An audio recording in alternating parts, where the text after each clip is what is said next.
Hello everyone. आज मैं आप लोग के सामने 8th और 9th क्लास में आने वाला उपसर्ग और प्रत्यय बताऊंगी। और 8th और 9th क्या, ये तो आगे तक काम ही आता है, उपसर्ग टॉपिक ही ऐसा है। तो चलिए आते हैं अपने टॉपिक पर। शब्द रचना में आता है क्या, उपसर्ग और प्रत्यय। ठीक है। रचना के आधार पर शब्द 3 प्रकार के होते हैं, ये आपको पहले बताया था मैंने, और ये पता भी होना चाहिए और कुछ को पता भी होगा। क्या, रूढ़, यौगिक और योग रूढ़। यौगिक योग शब्द से बना है, यानी कि 2 शब्दों का योग। ठीक है। रूढ़ शब्द अपने मूल रूप में ही प्रयोग किए जाते हैं, जो उनका मूल रूप होता है, जबकि यौगिक शब्दों की रचना 2 शब्दों के योग से या मूल शब्दों में शब्दांश को जोड़कर होती है। ठीक है। इन्हीं शब्दांशों को उपसर्ग और प्रत्यय कहते हैं। जो शब्द के अंश होते हैं उन्हीं को ही उपसर्ग और प्रत्यय कहते हैं। यौगिक शब्दों की रचना 3 प्रकार से होती है। यौगिक शब्दों की रचना 3 प्रकार से होती है। कैसे कैसे? उपसर्ग द्वारा, प्रत्यय द्वारा और समास द्वारा। तो समास पहले वीडियो देख लीजिएगा, समास मैंने आपको पहले बताया है और बहुत अच्छे से एक्सप्लेन किया है, तो समास देख लीजिएगा उसमें। तो आज मैं उपसर्ग बता रही हूँ। उपसर्ग है क्या?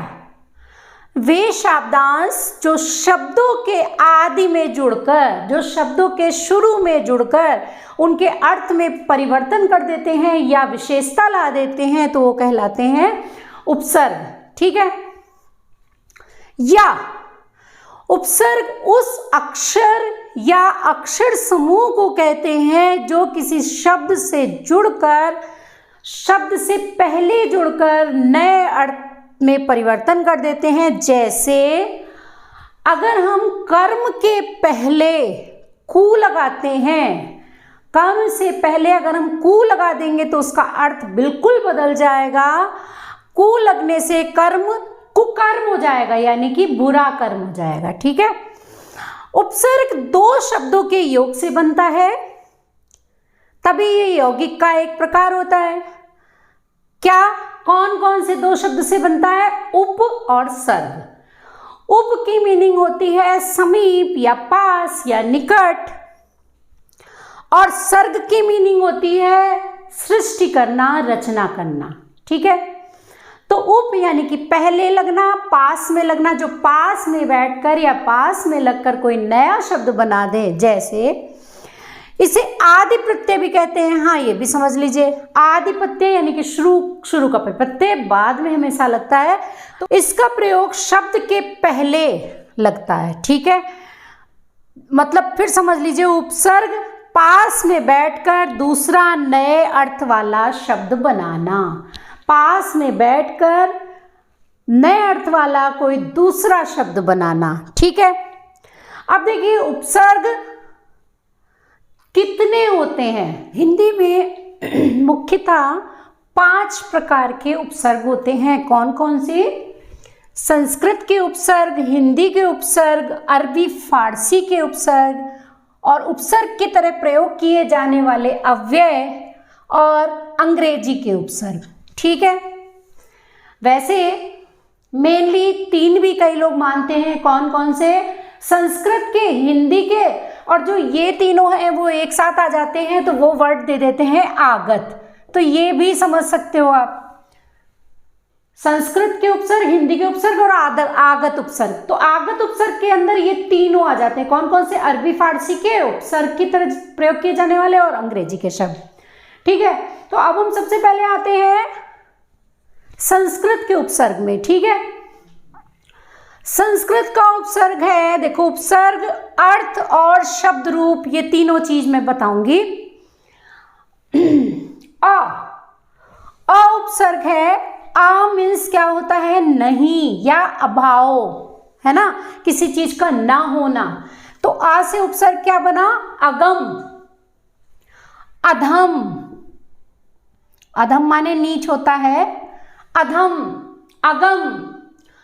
अब आता है अन, देखो अन दो तरीके से होता है, अगर अन ऐसे होगा तो ये अन आधे के लिए आता है, ठीक है, लेकिन यहाँ पर पूरा अन है, लोग बच्चे कंफ्यूज हो जाते हैं, ये पूरा अन है तो अन माने भी नहीं होता है और अभाव होना, जैसे अनहोनी, अनहोनी, अनुपयोगी, है ना, जो उपयोगी ना हो। फिर है उत, उत देखिए अगर हलंत लगा है इसका मतलब आधा ता है, ठीक है, तो उत माने होता है श्रेष्ठ या ऊपर, और उत्त से बना शब्द उत्तम और उत्थान। फिर है सम, सम में भी अगर हलंत लगा होगा सम माने होता है अच्छा या साथ, तो सम से संगम बनेगा, जब आप इसको विसर्ग करोगे तो सम प्लस गम, संशय बनेगा सम प्लस शय।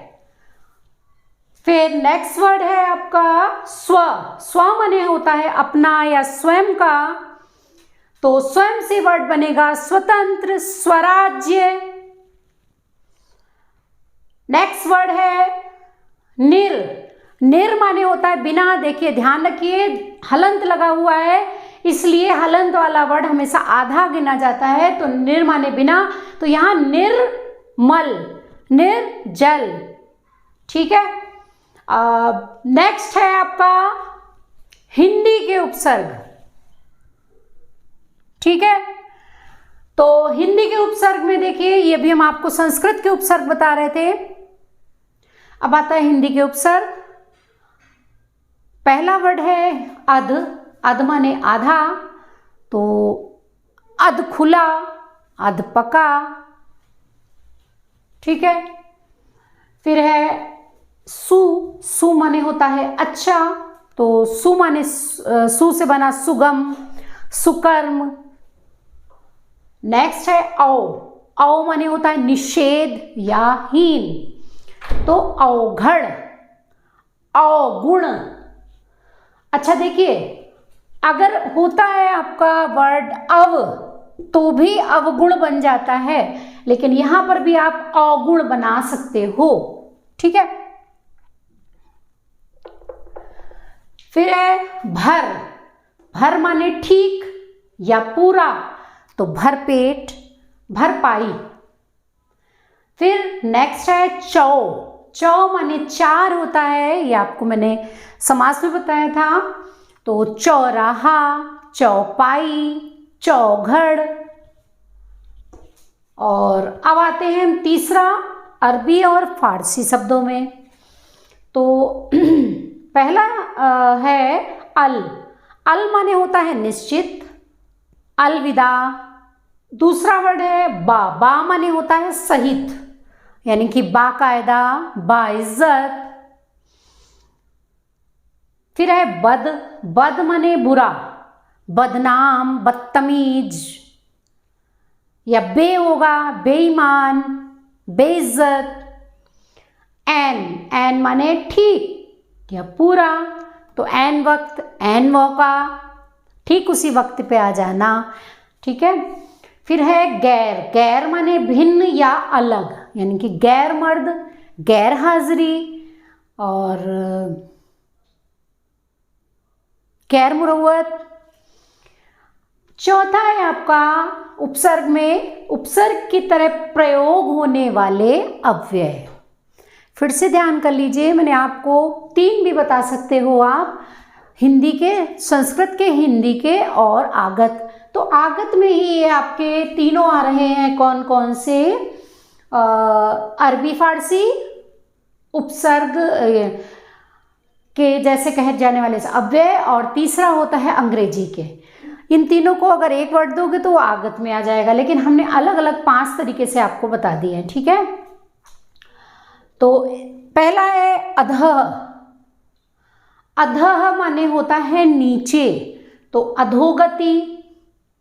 अंतः, अंतः माने होता है भीतरी, यानी कि अंदर। अंतःकरण, अंतरात्मा, अंतरात्मा होता है। अंतर तीसरा है, अंतर माने भी भीतरी होता है, तो अंतरराष्ट्रीय, अंतर्यामी। फिर है अलम। अलम में देखिए हलंत लगा है, मैंने आपको बताया था जब हलंत लगेगा तो आधा वर्ड गिनते हैं, रा होगा तो ऊपर लग जाएगा और म होगा तो अंक की गिनती में आ जाएगा। तो अलम माने होता है बहुत या बस, इससे बनेगा अलंकरण, अलंकार। नेक्स्ट है सत। सत से बनेगा सत्कर्म, सच्चाई।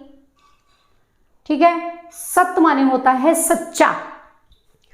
अब आता है आपका अंग्रेजी के कुछ शब्द। ठीक है, अंग्रेजी वाले को मैंने अच्छे से एक्सप्लेन नहीं किया है क्योंकि इनकी मीनिंग भी नहीं होगी। तो पहला वर्ड आता है आपका सब। तो सब से क्या बनेगा? सब